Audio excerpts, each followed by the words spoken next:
నమస్తే, welcome to red TV. నేను మీ అలీ.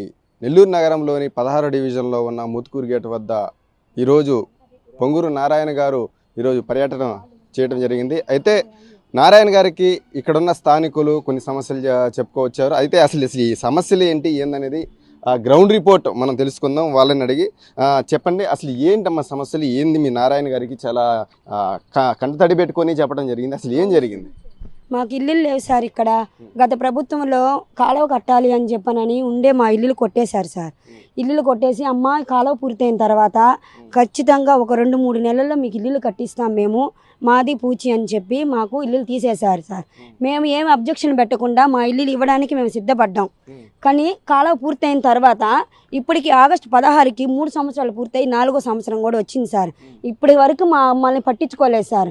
మొన్న ఎలక్షన్ల ముందు మీకు ఇల్లులు కట్టిస్తామని వచ్చి ఒక ఉండేదానికి కింద భీములు వేసేసి వదిలేసేసి వెళ్ళిపోయారు సార్. తర్వాత పిల్లర్స్ మీరే వేసుకోవాలన్నారు. మేము అప్పు తీసుకొచ్చుకొని బయట 2 లక్షలు అలా తెచ్చుకొని పిల్లర్స్ వేసుకున్నాం సార్. వాళ్ళు స్లాబ్ పోసి ఇల్లు కట్టిస్తారు కదా అనే నమ్మకంతో. కానీ వాళ్ళు ఏం చేయకుండా మమ్మల్ని వదిలేసి వెళ్ళిపోయారు సార్. మేము బిడ్డలను పెట్టుకొని సామాన్లు మూటలు కట్టుకొని బయట పెట్టుకొని వర్షానికి ఎండకి బాడిగింట్లో ఉంటా ఎంత అవస్థ పడుతున్నాం సార్. ఆ ప్రభుత్వం ఎటు మమ్మల్ని పట్టించుకోలేదు. ఈ నారాయణ సార్ అయినా మమ్మల్ని పట్టించుకొని మా గోడు విని మాకు ఇల్లులు కట్టించి మాకు రోడ్లు బాగు చేసి మమ్మల్ని కొంచెం పట్టించుకుంటారని మేము ఆశపడుతున్నాం సార్. ఆ సార్ ఎలాగైనా మాకు న్యాయం చేయాలి, ఈ ఇల్లులు పూర్తి అవ్వాలి. మేము ఇక్కడ నుంచి వేరే దగ్గరికి వెళ్ళి బ్రతకలేము సార్. గతంలో ఇక్కడ ఇల్లులు ఉన్నాయా? ఉన్నాయి సార్. మాకు పట్టాలు కూడా ఇచ్చారు సార్. మాకు గత ప్రభుత్వంలో పట్టాలు కూడా ఇచ్చారు, కట్టిస్తామని కూడా చెప్పారు. ఇల్లులు ఉన్నాయి సార్. మేము ఇక్కడే ఉన్నాము. మాకు అందరికీ అన్నీ ఉన్నాయి సార్. ఇక్కడ ఇప్పటి నుంచి కాదు సార్, మా అమ్మ వాళ్ళు అమ్మమ్మ వాళ్ళు అప్పటి నుంచి గత 40-50 సంవత్సరాల నుంచి ఇక్కడే ఉన్నాం సార్. మేము మా అమ్మ వాళ్ళందరూ ఇక్కడే ఉన్నారు. మేము అందుకే ఇక్కడ ఉన్నాము. ఇక్కడ నుంచి వేరే దగ్గరికి వెళ్ళి మేము బ్రతకలేము. ఎందుకంటే మాకు పిల్లలు స్కూల్ దగ్గర పనులకి వెళ్ళే వాళ్ళం. మేము పనులు చేసుకోవాలా, ఎక్కడో వెళ్ళి బతకాలంటే అక్కడి నుంచి వచ్చే డబ్బులు ఛార్జీలకే సరిపోతాయి సార్. మేము అందుకని వెళ్ళలేకుండా కొంచెం ఇంతున్నా అంతున్నా మేము ఇక్కడే ఉండాలని చెప్పని మేము అనుకుంటున్నాం. అలాంటప్పుడు సర్దుకొని మేము ఉంటాను. మాకు ఇల్లు కట్టించి న్యాయం చేయమని చెప్పండి సార్. నారాయణ ఇల్లు శాంక్షన్ అవ్వలేదా మీకు? మాకు శాంక్షన్ అయ్యిందని చెప్పారు సార్. మీకు 1,80,000 లోన్ శాంక్షన్ అయ్యింది, మేము ఇల్లులు కట్టిస్తామని చెప్పారు. చెప్పిన తర్వాతే సార్ మేము సరేనని నమ్మాము. మేము కూడా అప్పు తెచ్చుకున్నాము. ఈ స్తంభాలు మేమే వేసుకున్నాం సార్. మేమే వేసుకున్నాం. మాకేం ఇవ్వలేదు సార్. కింద బెల్ట్ వరకు పోసారు సార్. డబ్బులు మాకు ఇవ్వండి సార్, మేము కొంచెం చేసుకొని ఇంకో బాగా కట్టుకుంటాం. మేము అడిగితే డబ్బులు అంతా ఇవ్వమని అనేసారు. సరే మీరు కట్టేదైనా కట్టండి సార్ అని చెప్పి అది కూడా మేము అనిల్ సార్ కాడికి శ్రీకాంత్ రెడ్డి కాడికి 10 సార్లు తిరిగాం సార్ ఇంటి కోసం. అంటే కొట్టేసి ఎవరి పాటు వాళ్ళు వెళ్ళిపోయారు. కట్టిస్తామని అన్నారు. కట్టిస్తామా, మీకు ఎందుకు లోన్ శాంక్షన్ అవ్వద్దు, కట్టిస్తాను. కనీసం నాకు ఇక్కడ వరకు పోయింది. ముందే సార్ ఎలక్షన్ 10 రోజుల ముందు వచ్చారు సార్. ఇల్లు కొట్టేసారు. ఇల్లు ఉండింది సార్, కొద్దిగా గొప్ప ఇల్లు ఉండింది వీళ్ళది. ఆ ఇల్లు కూడా అమ్మ నువ్వు నిమిషాల మీద రేపటి కల్లా ఖాళీ చేస్తావా చేయవా, ఖాళీ చేస్తానే నీకు మేము ఇల్లు కడతాం లేకపోతే కట్టమన్నారు సార్.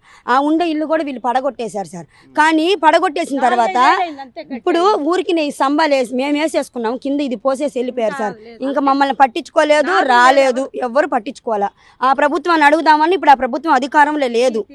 తిరిగి ఎన్నో సార్లు తిరిగాను సార్, కాళ్ళు పడిపోయేలా తిరిగాను సార్. అంటే లోను శాంక్షన్ కాలేదా? లోన్ వస్తుంది సార్ అయిందని చెప్పారు సార్. మీకు లోన్ శాంక్షన్ అయింది. ఆ ఉన్న ఒక్క ఇల్లుని కూడా ఎలక్షన్ 15 రోజులు 20 రోజులు ఉంది సార్, అది కొట్టేసుకోమ్మా, నీకు లోన్ శాంక్షన్ అయింది, ఏం నీకు ఇల్లు కావాలన్నా వద్దా, 2 రోజులు కొట్టేయమన్నారు.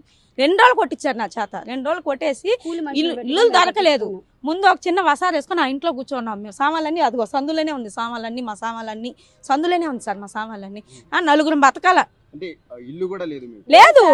అదిగో బయట కట్టుకొని అప్పుడు ఇల్లు దొరకలేదు నాకు. 2 రోజులు ఏ ఇల్లు దొరకద్ది? 2 రోజుల్లో కొట్టమన్నారు. 2 రోజులకి ఇల్లు ఏడ ఉంటుంది మాకు? ఏడ దొరకద్ది ఇల్లు?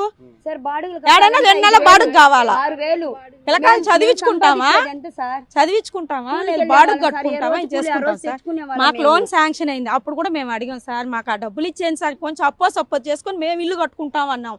లేదమ్మా అట్లా రాదు, మీ చేతికి డబ్బులు ఏమి రావు అని చెప్పారు. సరే లోన్ శాంక్షన్ అయింది అన్నారు. సరే అట్లనే మేము సంతోషపడ్డాం, అయింది స్టార్ట్ చేస్తున్నారు కడుతున్నారు అంటే మేము కూడా కొట్టమంటే కొట్టేసుకున్నాం. మేము కూడా తిట్టారు సార్, ప్రతి ఒక్కరు తిట్టారు. మీరు ఎట్టమ్మా నమ్మి ఇల్లు కొట్టుకున్నారు మీరు అని అడిగారు మమ్మల్ని. ఎందుకంటే ఎలక్షన్ ఉండగా మీరు ఇల్లు ఎలా కొట్టుకుంటారు అంటే సార్ కడతానన్నారు సార్. అంటే అలా అంటారమ్మా, మీరు ఎలా కొట్టుకున్నారు అని అడుగుతున్నారు మమ్మల్ని. మేమేం చెప్పాలి? ఇప్పుడు ఎవరు మమ్మల్ని పట్టించుకునే వాళ్ళు? ఇప్పుడు మేము అప్పులు తెచ్చుకొని 2 లక్షలు దాకా అయింది మాకు. మేము ఎవరికి ఇప్పుడు ఎట్ట కట్టుకోవాలా? 2 లక్షలు ఇంట్రెస్ట్ కట్టుకొని ఉన్నాం మేము. ఇప్పటికి ఇంట్రెస్ట్ కడతా ఉన్నాం మేము. ఆ 2 లక్షలే ఉంటే మేము గుడిసైనా వేసుకొని ఉంటాం కదా సార్. గుడిసైనా రేకులు ఇల్లైనా వేసుకొని ఉంటాం కదా. మాకు స్లాబ్ వేపిస్తాము, మీకు 100 సంవత్సరాలు మాది గ్యారంటీ అని చెప్పారు సార్ అనిల్ సారు. కాలువ కడితే అమ్మ మీకు 100 సంవత్సరాలు మీ పిల్లలు కూడా బ్రతకొచ్చు, మీకు ఎలాంటి ఇబ్బంది లేదు అని చెప్పారు సార్. మేము నిజమేనని నమ్మాం సార్. మేము ఇల్లు కొట్టేటప్పుడు కూడా మేము ఎవరు అడ్డుపడలేదు సార్. ఎందుకంటే ఒప్పుకున్నాం, సరే మన మంచికే వర్షాలు వచ్చినప్పుడు నీళ్లు పైకి వచ్చేస్తున్నాయి, మనం ఉండడానికి ఇబ్బంది అవుతుంది, సరే మన పిల్లలు జాగ్రత్తగా ఉంటారని మేము ఒప్పుకొని మేము ఇల్లులు ఖాళీ చేసి బయట రేకులు నాటుకొని ఉండి దగ్గరుండి కాలువ కట్టేటప్పుడు కూడా మేము ఇక్కడే ఉన్నాం సార్. అలాంటప్పుడు మళ్ళీ మాకు న్యాయం చేయాలి కదా సార్. చేయలేదు సార్. మరి ఎవరు చేస్తారు సార్ చెప్పండి? అవసరమైనప్పుడు మా దగ్గరకు వచ్చి అన్నీ అడుగుతున్నప్పుడు, మేము చేస్తున్నప్పుడు అన్నీ మాకు ఇక్కడ ఉండి మేము ఓట్లేసి గెలిపించుకుంటున్నప్పుడు మరి మా బాధలు కష్టాలు కూడా వాళ్ళు విని మా అన్నీ తీర్చాలి కదా. తీర్చకపోతే ఎవరు తీర్స్తారు సార్? మాకు నాయకులు తీర్చకపోతే మరి రెండోసారి రావాలంటే ఎలా వస్తారు మా దగ్గరికి చెప్పండి? ఇక్కడికి వచ్చినప్పుడు కూడా మేము చెప్పండి, ఈ యొక్క ఏరియాలో ప్రధాన సమస్యలు ఇంకేమేమి సమస్యలు ఉన్నాయి? ఏం లేదు సార్, కాలువ వేసేసి ఆ ఇల్లులు ఇచ్చేస్తే మాకు ఇల్లులు కట్టిచ్చేస్తే చాలా పుణ్యం ఉంటుంది సార్. ఆ ఇల్లులు లేకుండా చాలా ఇబ్బంది పడుతున్నాం మనం అందరం. రోడ్డు కూడా వేయండి, ఇది చాలా ఇబ్బందిగా ఉంది. ఈడ పాములు వచ్చేస్తూ ఉన్నాయి. ఇక్కడ చిన్న చిన్న పిల్లలు వేసుకొని అందరూ ఉన్నారు. ఇలా పిల్లలు వేసి వదిలేశారు అందరూ. ఒక బండి రావడానికి కూడా ఒక వీలు లేదు. సరే అని చెప్పి ఎట్టొకటి ఏడే పనులు ఉన్నాయి, ఏడే బతకాలని చెప్పి ఏడే బతుకుతా ఉన్నాము. అయినా కూడా ఈ ఇల్లులు లేపేసి చాలా 3 సంవత్సరాల నుంచి చాలా ఇబ్బంది పడుతున్నాం సార్ మనం అందరం. ఇక్కడ చూసుకున్నట్లయితే ఆ పక్క కాలువ ఈ పక్క కాలువ మధ్యలో ఇల్లు ఉన్నాయి. అంటే గతంలో ఎలా ఉంది, ఇప్పుడు ఎలా ఉంది?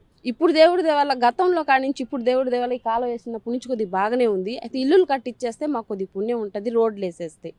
అది సార్, కాలువ కూడా వేయాలి. ఇప్పుడు మేము ఇక్కడ బ్రతుకుతున్నామని మాకు ఇబ్బంది అవుతుందనే కదా కాలువ కట్టడానికి వచ్చారు.